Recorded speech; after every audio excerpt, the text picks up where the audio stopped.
Ayatollah Khomeini rejected the governing Revolutionary Council.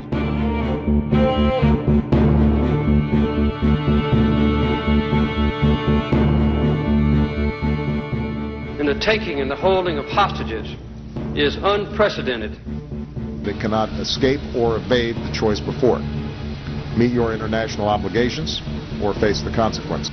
A red line should be drawn right here. A few decades ago, nations were either with or against the West.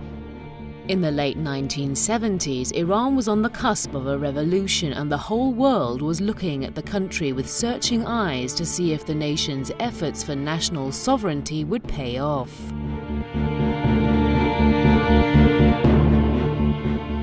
Iran's resistance was in line with anti-Western policies. The question was if the economic sanctions on Iran could hamper the country's economic and industrial development.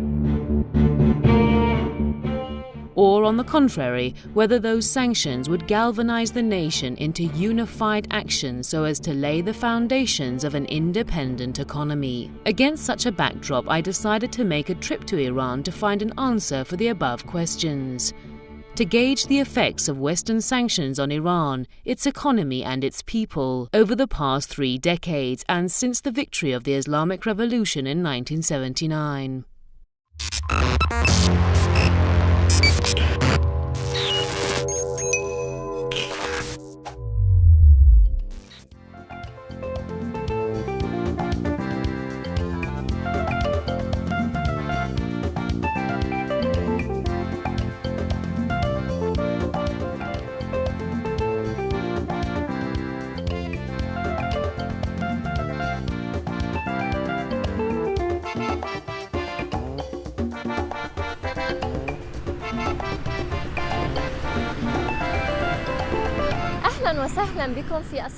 Welcome to Isfahan. This beautiful city is in fact the embodiment of Iranian Islamic civilization. Tomorrow I'm going to visit Royan Institute, an institute for stem cell research.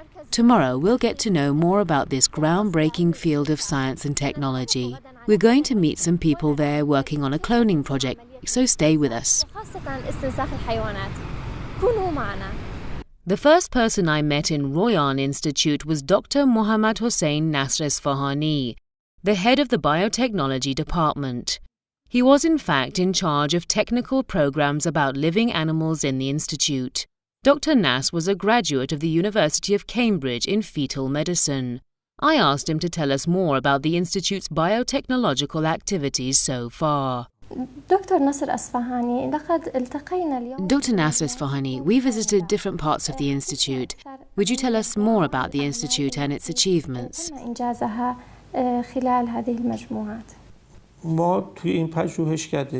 In this institute, we are pursuing 2 purposes. First, to train human resources, that is, to train young graduates who want to pursue their academic careers by teaching them research techniques and methods, as well as the way of thinking. They go to other universities and carry out their research there successfully. The next thing is that we are trying to give depth to our researchers. ما داریم سعی میکنیم اون تحقیقاتی که انجام دادیم را عمق بدیم. That is to turn them into technology. I think that man has this capability to achieve everything he thinks about or to solve every problem he faces. For instance, once we didn't know what a genetic disease was, but today we can know the gender of a fetus and know whether a fetus has anemia or not. Today we can provide a woman with a chance to have a natural pregnancy, so we can somehow eradicate infertility in society. What have you achieved so far, and to what level of knowledge have you advanced in Iran? As you may know, we, for instance, did cloning for the first time in the Middle East. Even a developed country like India hadn't cloned an animal when we did. We produced the first transgenic animals in the Middle East, and that's while some developed countries in Europe still don't have the technology.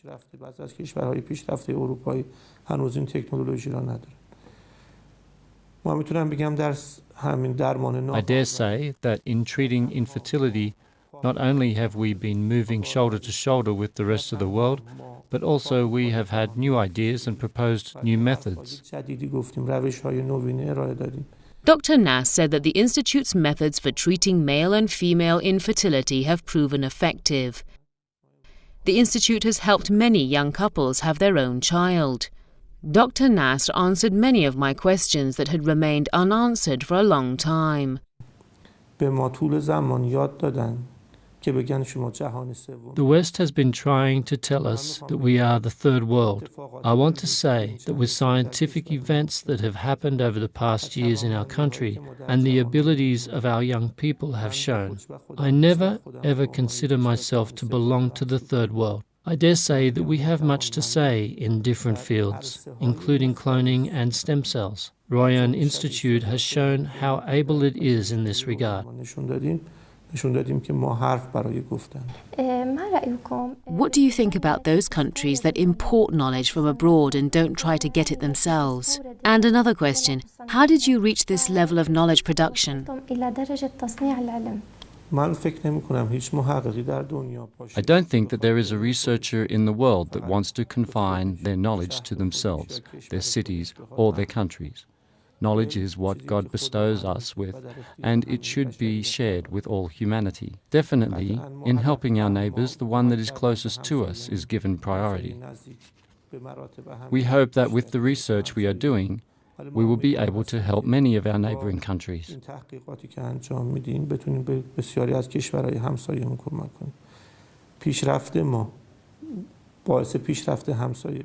Our development must lead to the development of our neighbours. If our neighbours make progress, it means that we also have to make progress, which in the end leads to the progress of our entire society.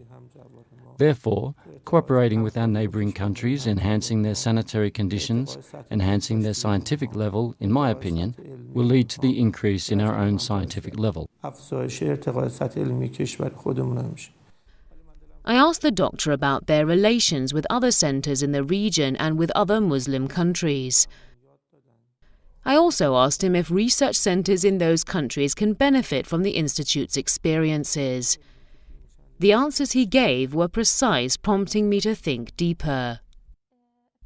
He allowed us to visit the fetal laboratory in order to become more familiar with the Institute's activities in genetic engineering, fetal studies and treating infertility.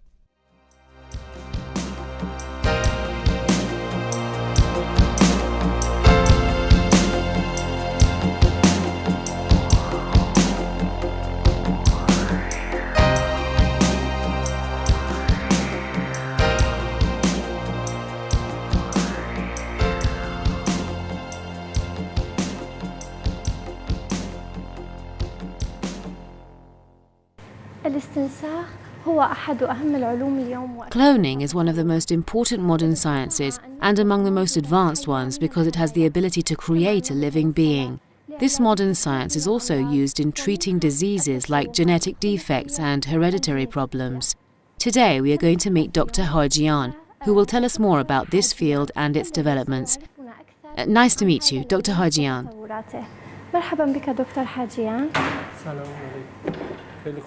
Hi there. Welcome. The department we are in is the embryology department in Royan Institute.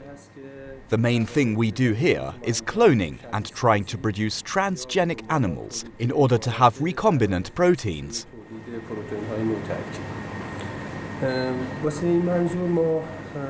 For this purpose, we receive some samples from an abattoir on a daily basis, as you can see the samples over there. During a process, we take the ova from the ovaries that we receive from the abattoir. As for the genetic engineering activities at Royan Institute, Dr. Hajian said they were focusing on designing genetic changes, so the cloned creatures carry genetic makeups different from those created naturally.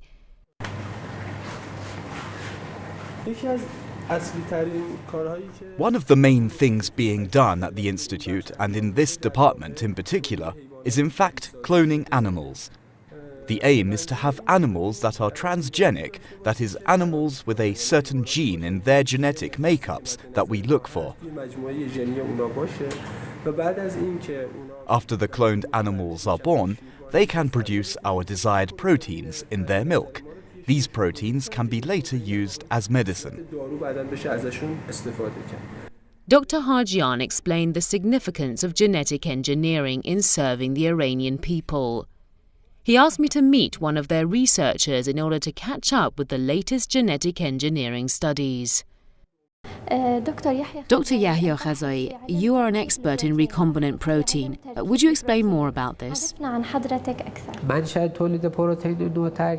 recombinant protein is extracted from a living being. This living being can be bacteria, a cell, or even a complete being. In order to produce these proteins, you must have the knowledge of producing the DNA that can produce a certain protein. که خب به هر حال نیازمنده یک سری تجهیزاتی هست که باش بشه اون کار انجام. It demands a set of equipment. So first of all, you must be able to manipulate the DNA. ذات اون پروتئین اون موجود زنده‌ای رو که اون رو تولید میکنه از باکتری یا Then based on your need, that living being which produced the protein, whether a bacteria or a complete being, can be turned into a milk factory from which you can order your desired protein. What is your main aim in this regard?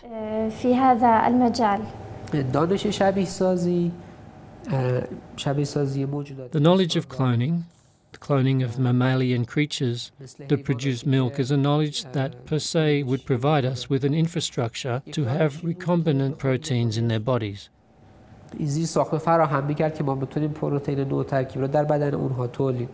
Currently there is a drug that can dissolve blood clots. Dr. Khazai explained that by making some changes in cellular makeups, adding tissue plasminogen activators and modifying blood clotting degrees, among other things, we can produce a living being that can carry tissue plasminogen activators in its genes. This way, we can treat blood clotting. Thanks to this drug at different levels, Dr. Khazai said they would be able to treat different strokes caused as a result of blood clotting. For instance, after having a stroke, the patient used to be kept in the ICU for a long time. But nowadays, after producing the tissue plasminogen activator, which plays a vital role in dissolving blood clots, the patient can be discharged from the hospital sooner. The medicine can help the patient make a recovery in a shorter period of time and therefore reduce hospital bills. In addition, the patient can go back to work after being released from hospital. Have sanctions increased over the past few months? If so, have they had negative impacts on your activities?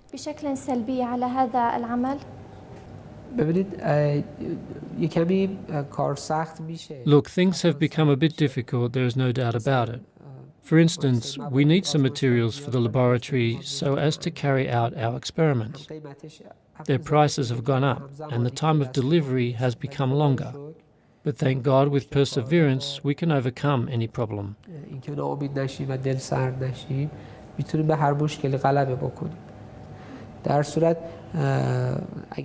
Anyway, if our country wants to be independent and does not want to be dependent on foreigners, it itself should produce the cells, the microbes, the bacterium and the living beings. Therefore, nothing has brought our activities to a halt. As before, we are thinking about bigger projects and long-term goals. We are striving for them, and we are sure that if we persist, we will succeed as we succeeded in reaching our past goals. Thank you very much for being with us.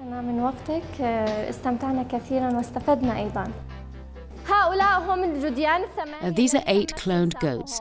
They are, in a way, one goat and are absolutely identical to each other.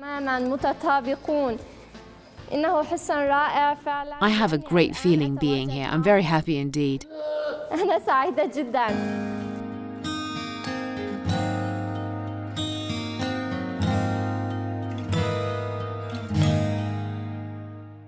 Then we went to see Dr. Khadija Karbalai. She is an expert at Royan Institute. I asked her to explain in simple terms what stem cells are. یه سلول بنیادی سلول هستش که A stem cell is a cell that has the capability to turn into all kinds of cells. The fact that a cell is capable of becoming a heart cell, a nerve cell, or a muscle cell is what we mean by a stem cell.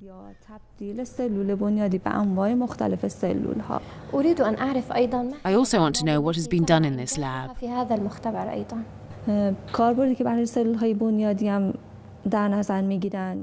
What we expect from stem cells has to do with what I just said about them. If a stem cell is capable of becoming a heart cell or a muscle cell, you can replace your own muscle cells with them if necessary. Suppose a person whose muscle cells have been damaged, how can we get their muscle cells recovered? One way is to use stem cells and turn them into muscle cells and replace the damaged cells with them. Dr. Karbelai explained that one of the benefits of stem cell research is the true effects and side effects of a drug on the human body can be determined without directly using those drugs on humans. Then she briefed us on the progress Iran has made in this regard, giving us more information about the history of this field of science. What are you pursuing now, and what does the future have in store?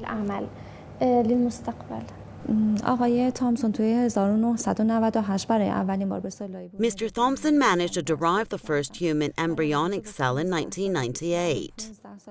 That's about 15 years ago. So now it's about 15 years that the whole world is working on stem cells.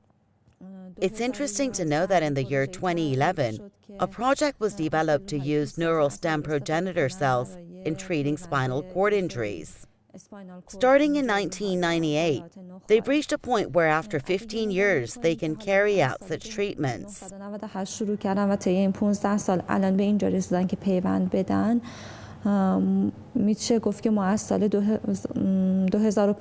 As for us, we began our research on stem cells in 2005, and this institute alone published about 30 articles in international journals with best marks. This shows that though we began in 2005, we're not much behind those who began in 1998. That's while our equipment and materials are not comparable with theirs. In this regard, they're much ahead of us. I think that Iranian scientists and students, including our peers, have worked well in this field. They've worked with their heart and soul, and now Iran has something to say about stem cells across the world. Thank you, Dr. Karbelai. I wish you well in your work.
Research in Iran demands great efforts. There are many differences between what I've heard from the media and what I see with my own eyes.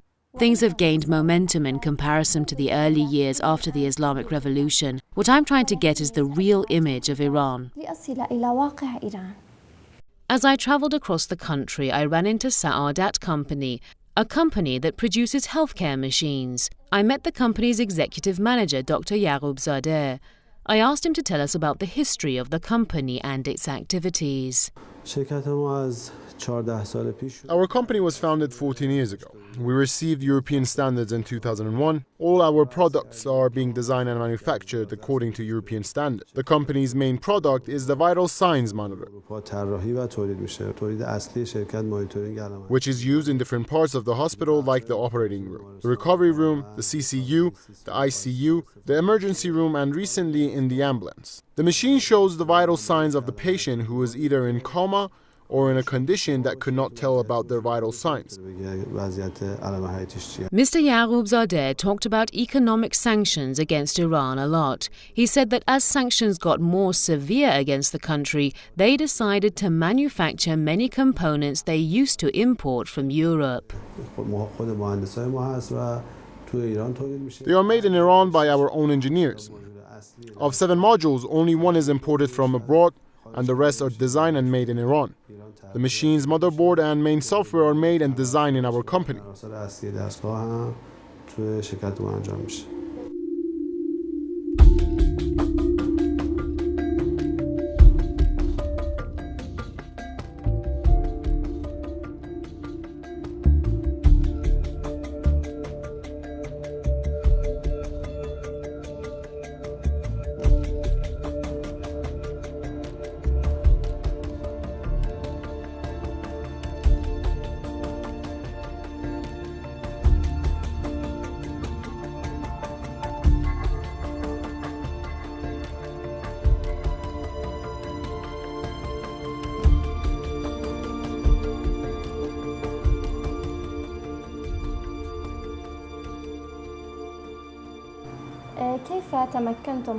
How did you manage to overcome economic sanctions?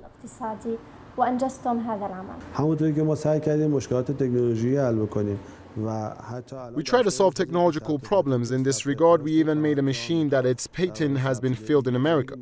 We have also offered a new idea about the vital signs monitor, and it's gradually being operational in Iran. It's a new model of monitoring. This was a problem and we managed to solve it. Likewise, sanctions is a problem and it can be solved. And